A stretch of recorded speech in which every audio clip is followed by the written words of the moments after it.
بسم اللہ الرحمن الرحیم والصلاة والسلام علی رسولہ الکریم اما بعد۔ نواب آصف الدولہ کا شمار ہندوستان کے بااثر اور طاقتور حکمرانوں میں ہوتا ہے۔ موصوف نے لکھنؤ کو اپنا دارالحکومت بنایا اور اس خاندان کا آخری بادشاہ واجد علی شاہ تھا۔ واجد علی شاہ ایک رنگین مزاج آدمی تھا۔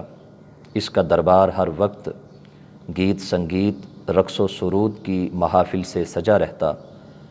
مے نوشی کے کئی دور چلتے اور بادشاہ خود کئی پہر عالم مدہوشی میں پڑا رہتا۔ اس کے دربار تک علماء، اہل فکر، دانا اور دانشوروں کی رسائی ناممکن تھی۔ سلطان فتح علی خان ٹیپو کو شہید کرنے کے بعد انگریز نے پورے بر صغیر پر قبضہ جمانے کے لیے تمام آزاد اور خود مختار ریاستوں کو اپنا ماتحت بنانے کے لیے بڑی تیزی کے ساتھ حملے جاری کر دیے۔ اس مقصد کے لیے یورپ سے ہزاروں کی تعداد میں افواج کو بر صغیر منتقل کیا گیا۔ یہ افواج مختلف علاقوں کو تاخت و تاراج کرتے ہوئے جب 1856 میں لکھنؤ کے قریب پہنچی تو سرکاری اہلکاروں نے واجد علی شاہ کو پیغام پہنچایا کہ حضور والا اب تو افواج ہمارے سر پہ پہنچ چکی ہیں، عملی اقدام کا حکم دیجئے، کہیں ایسا نہ ہو کہ باقی ریاستوں کی طرح ہمیں بھی وہ کچل کے رکھ دیں اور ہمارا نام صفحہ ہستی سے مٹا دیا جائے۔ واجد علی شاہ چونکہ رنگین مزاج تھا، لا ابالی پن کی وجہ سے اس نے اس خفیہ پیغام کو بھی بڑے دربار میں لوگوں کے سامنے بیان کر دیا۔ اب اس کے مزاج کو سمجھنے والے مسخرے، بھانڈ اور مراسی فوری طور پہ اٹھے اور ناچنا شروع کر دیا اور تالیاں بجاتے ہوئے بلند آواز سے کہنے لگے کہ تالیاں بجاؤ، موے خود بھاگ جائیں گے۔ یعنی ہمیں اس سے زیادہ عملی اقدام کرنے کی ضرورت نہیں ہے، ہمیں ان کے مقابل فوج میدان میں اتارنے کی ضرورت نہیں ہے، ہمیں ان کا راستہ روکنے کے لیے اپنے سینے پیش کرنے کی ضرورت نہیں ہے، بلکہ ہم یہاں تالیاں بجائیں گے اور انگریز فوج گولی چلانا بھول جائے گی۔ ہم یہاں دربار میں ناچیں گے اور انگریز فوج نابینا ہو جائے گی، انہیں راستہ نظر نہیں آئے گا اور یوں ہم ان سے محفوظ ہو جائیں گے اور وہ نیست و نابود ہو جائیں گے۔ آج مسلم امہ کا حال اس سے مختلف نہیں ہے۔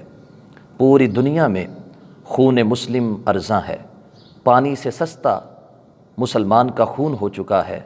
جب جہاں جس کا جی چاہتا ہے مسلمان کو مٹانے کی کوشش کر رہا ہے، اور مسلم اقوام اور مسلم حکمران، ان کا مزاج اور ان کا عملی انداز واجد علی شاہ سے مختلف نہیں ہے۔ گزشتہ 2 سال سے وادی کشمیر بدترین لاک ڈاؤن میں ہے۔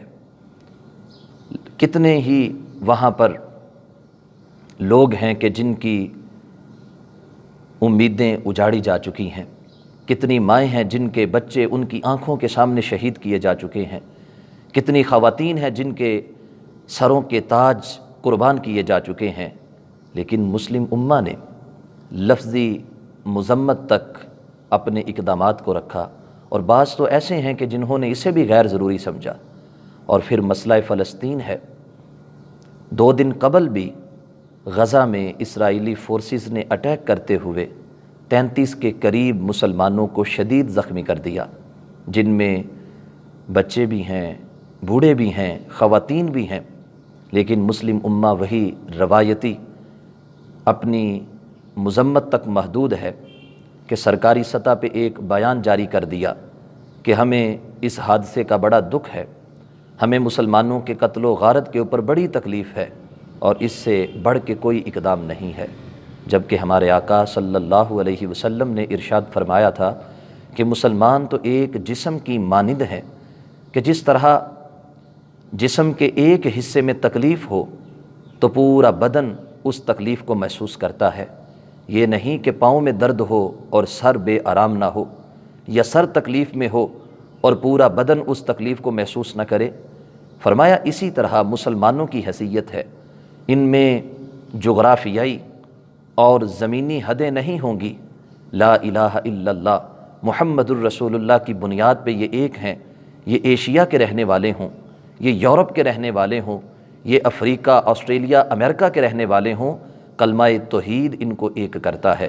لیکن آج ہمیں مسلمانوں کی وہ اخوت پارا پارا ہوتی نظر آ رہی ہے۔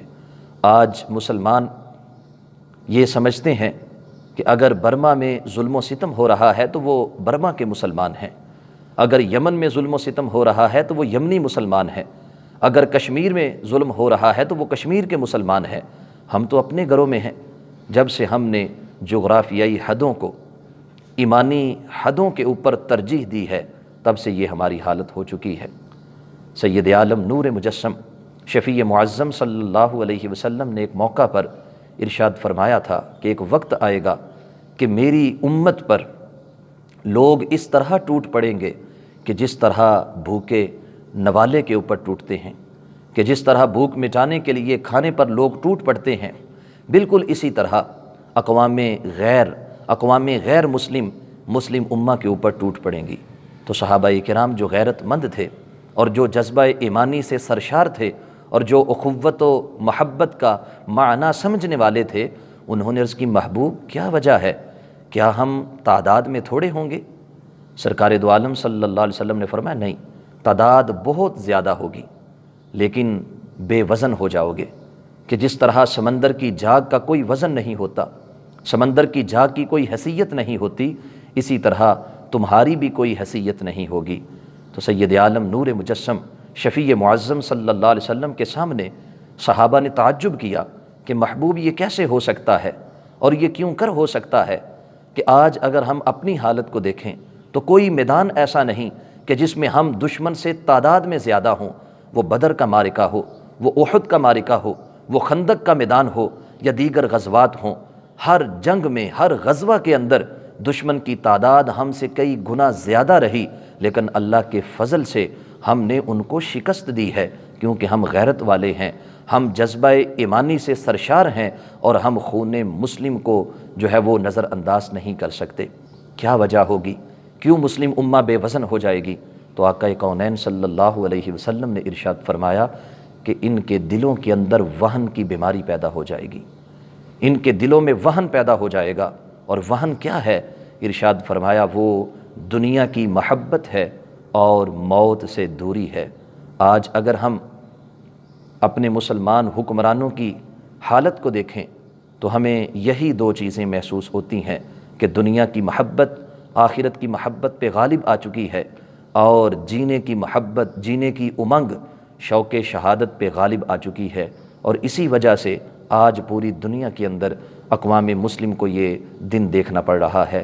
جس طرح واجد علی شاہ نے لا ابالی پن کی وجہ سے، اپنے مسخرے پن کی وجہ سے، اپنی رنگین مزاجی کی وجہ سے اپنی سلطنت کو ہمیشہ کے لیے گنوا دیا اور اس کا نام صفحہ ہستی سے مٹ گیا، اسی طرح آج ہم لوگ بھی صرف لفظی مذمت تک محدود ہیں، عملی اقدامات اٹھانے کی ہمارے اندر طاقت نہیں ہے، کیونکہ ہم نے وہن کی بیماری اپنے دلوں میں پختہ کر لی ہے۔